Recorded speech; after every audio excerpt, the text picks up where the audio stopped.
हाँ, तो एक बार फिर से स्वागत है आप सभी का हमारे यूट्यूब चैनल श्रीचंद मैथ्स में। तो इस वाले वीडियो लेक्चर में आपको हम क्लास 12 फिजिक्स के पहले चैप्टर के बारे में चर्चा करेंगे।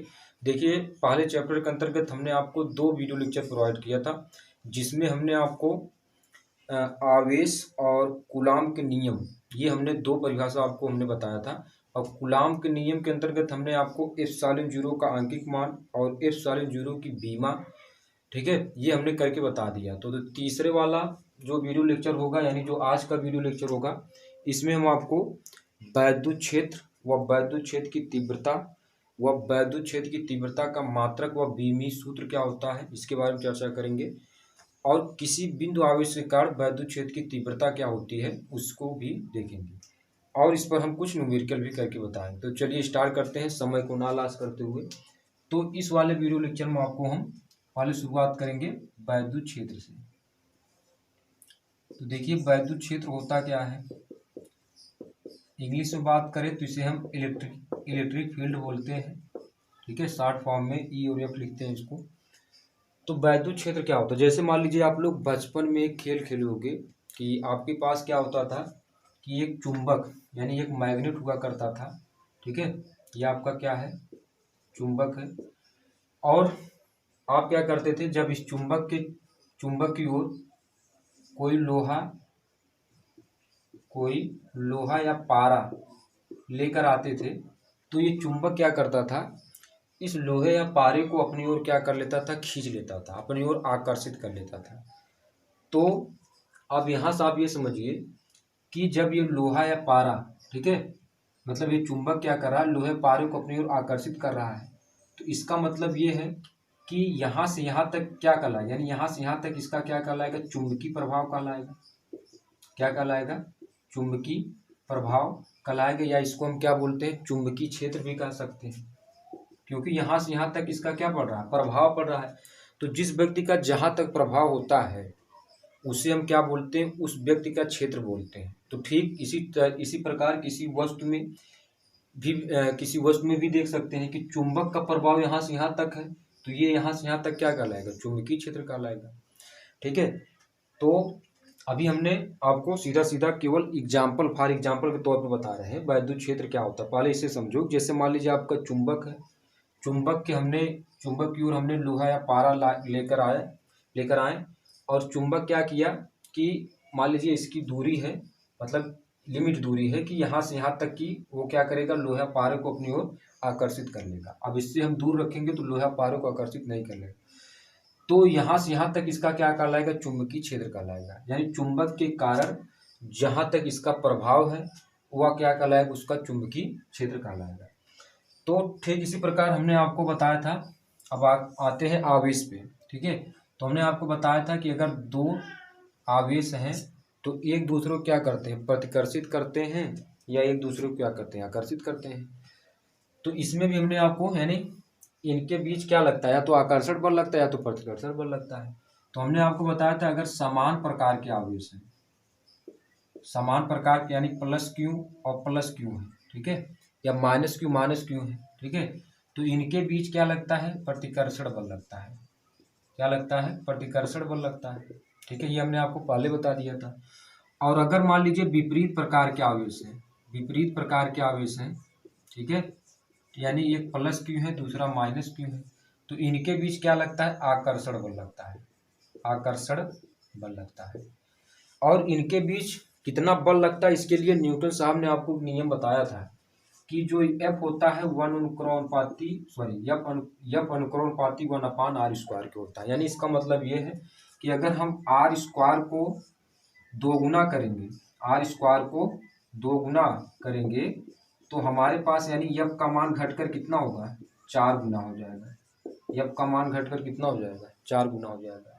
इसके लिए आपने न्यूटन साहब ने आपको एक नियम बताया था कि एफ अनुक्रमणपाती क्या होता है, 1/r² होता है। यानी कुल मिलाकर बात करें, अगर हम दूरी को 2 गुना करेंगे तो बल का मान घटकर आपका कितना हो जाएगा, 4 गुना हो जाएगा, ठीक है। अब ठीक इसी प्रकार आते हैं, ये तो हमने चुंबक का बताया। अब आते हैं आवेश पे। आवेश में प्रक्रिया करते हैं, तो इसको रफ कर देते हैं। अब बात करते हैं आवेश। जैसे मान लीजिए हमने एक आवेश ले लिया, जैसे सपोज करिए कि हमने एक आवेश ले लिया और इसके मान लीजिए यहाँ हमने एक दूसरा आवेश ले लिया। ठीक है, हमने क्या कर लिया, यहाँ एक आवेश लिया और इसके यहाँ मान लीजिए एक दूसरा आवेश हमने यहाँ ले लिया। तो इसमें आप समझिए कि अब ये क्या करेगा, यानी ये आवेश क्या करेगा, इस पर बल लगाएगा। ठीक है, तो यहाँ तक आपका क्या होगा, मान लीजिए जब इस पर बल लगाएगा तो यहाँ से यहाँ तक बल इसका क्या होगा, अधिक होगा। लेकिन जब हम इसी आवेश को क्या करेंगे, थोड़ा और दूर लेकर चले जाएंगे, ठीक है, मान लीजिए यहाँ लेकर चले जाएंगे, तो हमारे पास क्या होगा, यानी जो इसका वैद्युत बल होगा, क्योंकि हम जानते हैं कि दो आवेशों के बीच क्या लगता है, बल लगता है, वैद्युत बल लगता है। वो आकर्षण भी हो सकता है, प्रतिकर्षण भी हो सकता है। तो अगर मान लीजिए हमने यहाँ आवेश को रख लिया, तो अब इसका बल का मान, यानी जो भी हमारे पास जो वैद्युत बल का मान होगा वो क्या हो जाएगा, कम हो जाएगा। और हमने और उसको दूर कर लिया तो हमारे पास एक दशा ऐसी आएगी कि F का मान, यानी वैद्युत बल का मान क्या हो जाएगा, 0 के बराबर होगा, यानी नगण्य के बराबर हो जाएगा। ठीक है, तो इस तरीके से आप ये समझिए कि जो आवेश होता है, बात को समझिए, जो आवेश होता है जो वैद्युत क्षेत्र होता है वो आपका क्या होता है, किसी आवेश या आवेश समुदाय के चारों ओर वह क्षेत्र होता है, किसी आवेश या आवेश समुदाय के चारों ओर वह क्षेत्र जहाँ तक किसी अन्य आवेश रखने पर ये जो आवेश है वो क्या करे, इसका प्रभाव साफ साफ दिखाई दे, इस वैद्युत आवेश पर इसका प्रभाव दिखाई दे। यानी या इसको इस तरीके से कर सकते हैं, या इसका वैद्युत बल क्या पड़े, वैद्युत बल का प्रभाव इस पर पड़े, तो उसके कारण जो हमारे पास तो उस आवेश कारण जो हमारे पास बल लगेगा उसे हम क्या बोलते हैं, वैद्युत क्षेत्र बोलते हैं। तो इसकी परिभाषा आप लोग इस तरीके से लिखेंगे कि किसी आवेश या तो इस तरीके से हम कह सकते हैं कि ये जो आपका, जैसे मान लीजिए हमारे पास ये आपका आवेश समुदाय है। ठीक है, तो जो वैद्युत क्षेत्र होता है इसकी परिभाषा आप इस तरीके से लिख सकते हैं, किसी आवेश या आवेश समुदाय के चारों ओर वह क्षेत्र जहाँ तक किसी अन्य आवेश रखने पर या जहाँ तक किसी अन्य आवेश पर रखे आवेश पर इस आवेश का वैद्युत प्रभाव इस पर दिखाई दे। ठीक है, या अन्य आवेश रखने पर इस आवेश का प्रभाव यानी इस पर जो आपका वैद्युत प्रभाव क्या करे, इस पर दिखाई दे, तो उसे हम क्या बोलते हैं, वैद्युत क्षेत्र बोलते हैं। तो इसकी आप परिभाषा इस तरीके लिखेंगे, किसी समुदाय, इस तरीके लिखिए, किसी आवेश या आवेश समुदाय के चारों ओर, किसी आवेश या आवेश समुदाय के चारों ओर वह क्षेत्र जहाँ तक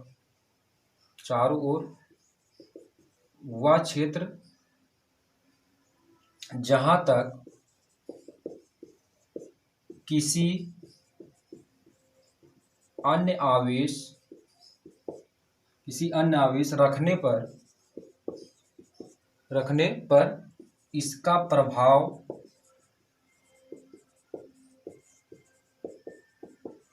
दिखाई दे, या अन्य आवेश रखने पर वैद्युत बल का अनुभव हो, उसे वैद्युत क्षेत्र कहते हैं। क्या कहते हैं, वैद्युत क्षेत्र कहते हैं,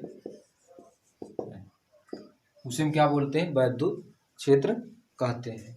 तो आपको समझ में आ गया कि इसकी परिभाषा हम कैसे लिखेंगे। तो परिभाषा में आप क्या लिखेंगे, किसी आवेश या आवेश समुदाय के चारों वह क्षेत्र जहां तक किसी अन्य आवेश रखने पर इसका प्रभाव दिखाई दे।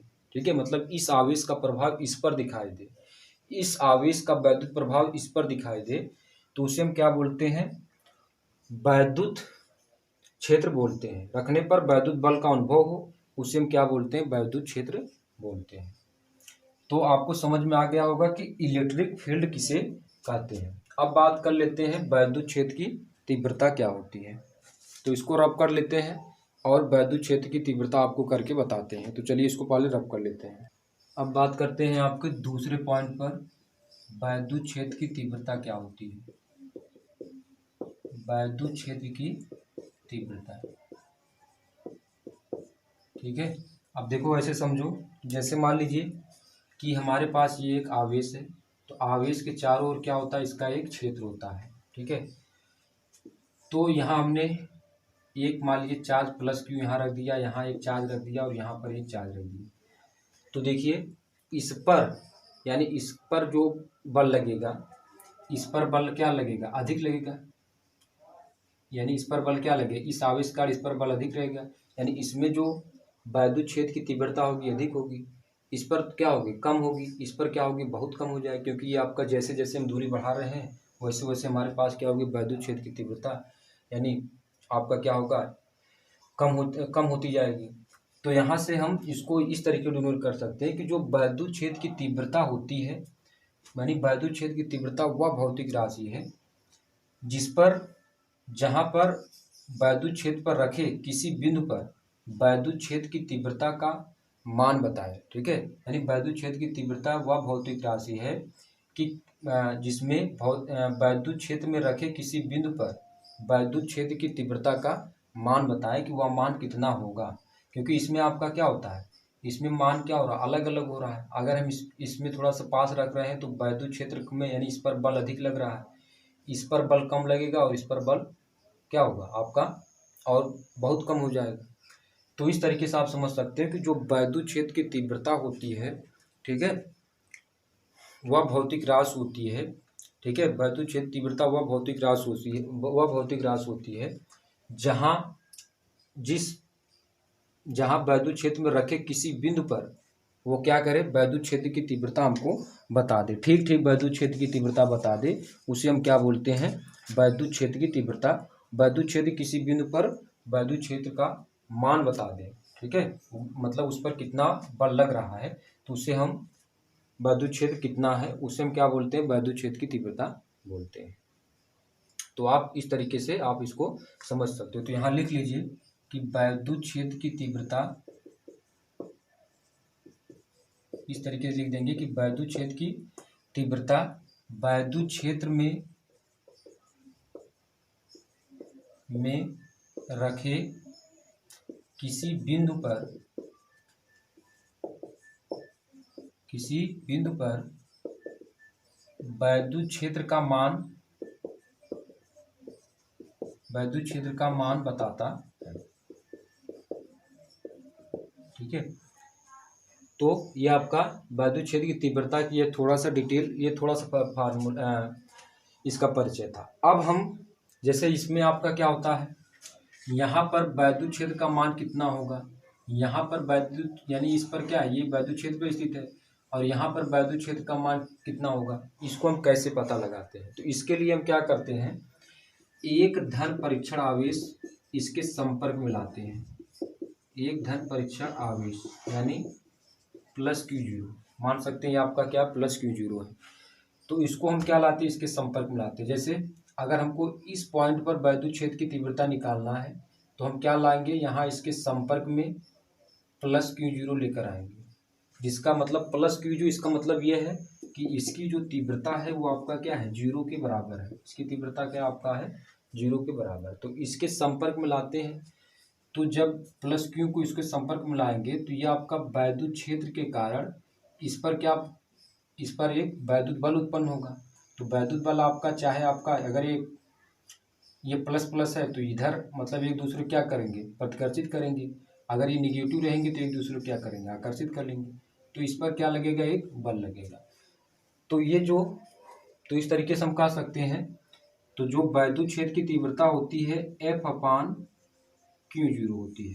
क्या होती है, एफ अपान क्यू जीरो। यानी वैद्युत क्षेत्र की तीव्रता क्या होती है कि किसी परीक्षण आवेश पर लगने वाला बल और उस परीक्षण आवेश के अनुपात को हम क्या बोलते हैं, वैद्युत क्षेत्र की तीव्रता बोलते हैं। और ये आपका क्या होता है, सदिश राशि होती है। ये आपका क्या होता है, सदिश राशि, ठीक है। तो आप इस तरीके से इसकी परिभाषा लिख सकते हैं। अब इसका जो मेन जो आपकी परिभाषा होगी उसको हम इस तरीके से लिखेंगे कि किसी परीक्षण आवेश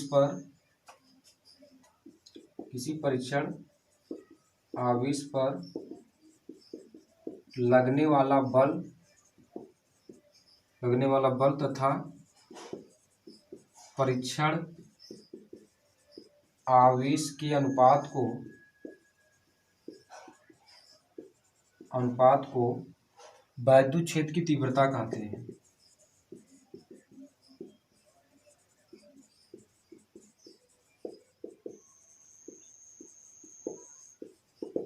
वैद्युत क्षेत्र की क्या बोलते हैं? तीव्रता कहते हैं। ठीक है, तो आप इसको इस तरीके से परिभाषा लिख सकते हैं। अब इसकी बीमा की बात कर लें कि वैद्युत क्षेत्र की तीव्रता का मात्रक व बीमा क्या होता है, तो इसको रफ कर लेते हैं।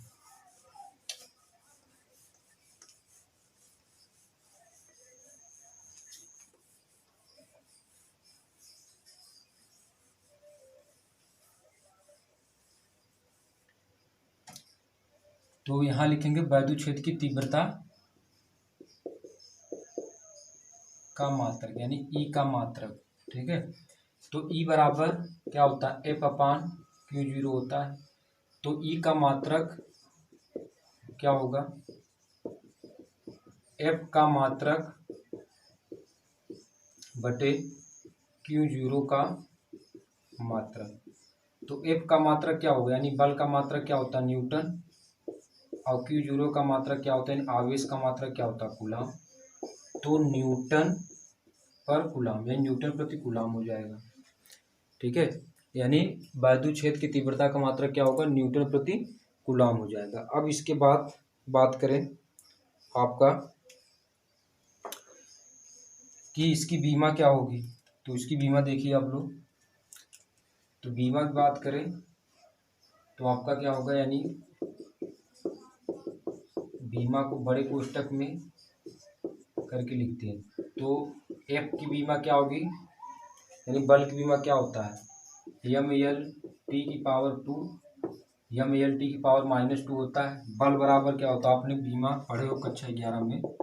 बल बराबर क्या होता है? एफ बराबर एम ए होता है, द्रव्यमान गुणे त्वरण होता है। तो द्रव्यमान का एम होता है कैपिटल, त्वरण को एल टी -2 होता है, तो एम एल टी की पावर -2।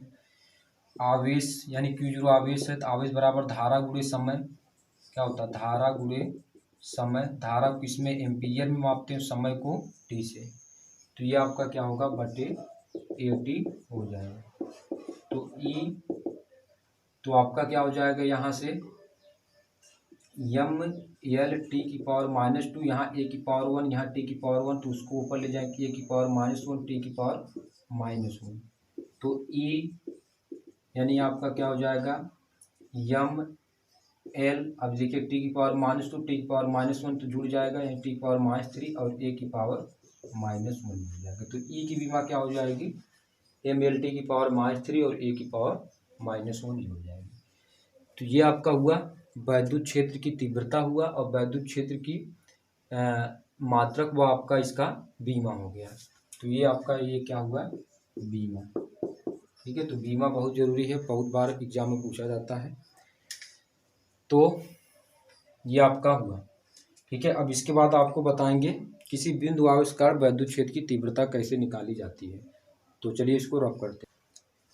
अब इसके बाद देखिए, यहाँ हमने तीसरा हेडिंग पढ़ेंगे, किसी बिंदु आवेशकार वैद्युत क्षेत्र की तीव्रता। तो यहाँ हमने मान लिया कि माना एक धन आवेश प्लस क्यू है। तो जो माने पहले यहाँ लिख लेते हैं, माना एक धन आवेश प्लस क्यू है, और यहाँ से आर दूरी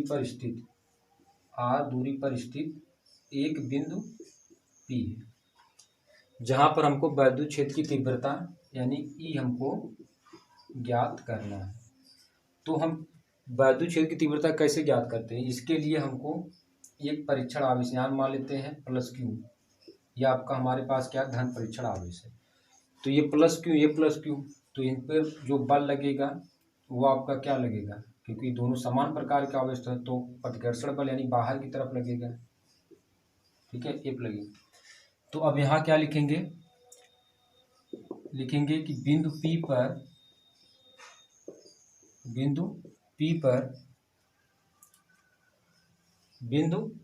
P पर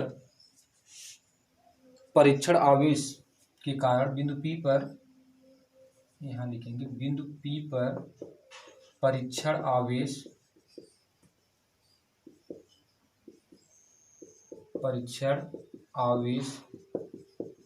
प्लस Q0 यानी प्लस Q0 या Q0 के कारण बिंदु P पर परीक्षण आवेश Q0 के कारण लगने वाला वैद्युत बल F। तो हमको पता है कि अगर दो आवेश एक दूसरे के r दूरी पर स्थित है तो इन पर लगने वाला बल क्या होता है, F बराबर कूलॉम के नियम से क्या होता है, F बराबर 1/4 पाई एप्सिलॉन 0 Q1 गुणे Q2 अपान r स्क्वायर होता है। तो आप F बराबर 1/4 पाई एप्सिलॉन 0 Q यहाँ है, एक आवेश यहाँ, दूसरा आवेश यहाँ, तो Q इंटू Q0 अपान r स्क्वायर। ये आपका क्या हो जाएगा, समीकरण नंबर 1 हो जाएगा। अब यहाँ पर लिखेंगे बिंदु P पर वैद्युत क्षेत्र की तीव्रता। अब यहाँ लिखेंगे बिंदु P पर वैद्युत क्षेत्र की तीव्रता। तो किसी बिंदु पर वैद्युत क्षेत्र की तीव्रता E बराबर क्या होता है, F अपान Q0 होता है। तो अब यहाँ से लिखेंगे समीकरण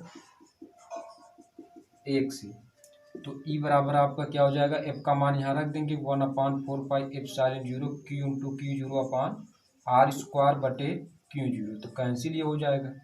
तो E बराबर 1/4 पाई एप्सिलॉन 0 Q अपान r स्क्वायर, तो ये आपका हो जाएगा।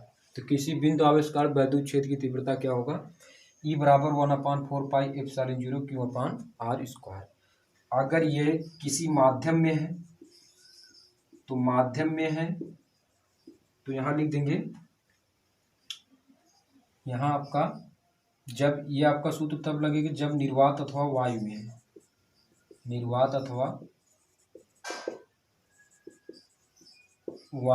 ठीक है। यह आपका जब आवेश क्या हो, निर्वात अथवा वायु में है, ठीक है। और जब माध्यम में होगा तो E बराबर 1/4 पाई एप्सिलॉन 0 यहाँ K हो जाएगा और Q अपान r स्क्वायर, यानी K आपका पीछा नहीं छोड़ेगा। इस तरीके से आप इसको कर सकते हैं, ठीक है। तो ये आपका जहाँ निर्वात अथवा वायु में जो K का मान होता है वो आपका क्या होता है। तो चलिए इसको अब रब करते हैं और इस पर आधारित न्यूमेरिकल करते हैं। 2-3 इस पर हम जो हमने पढ़ा है इस पर हम आधारित अब 2-3 न्यूमेरिकल करेंगे ताकि जो कॉन्सेप्ट है उसको क्लियर कर लें, ठीक है। तो चलिए इसको रब कर देते हैं। तो आपको रब करके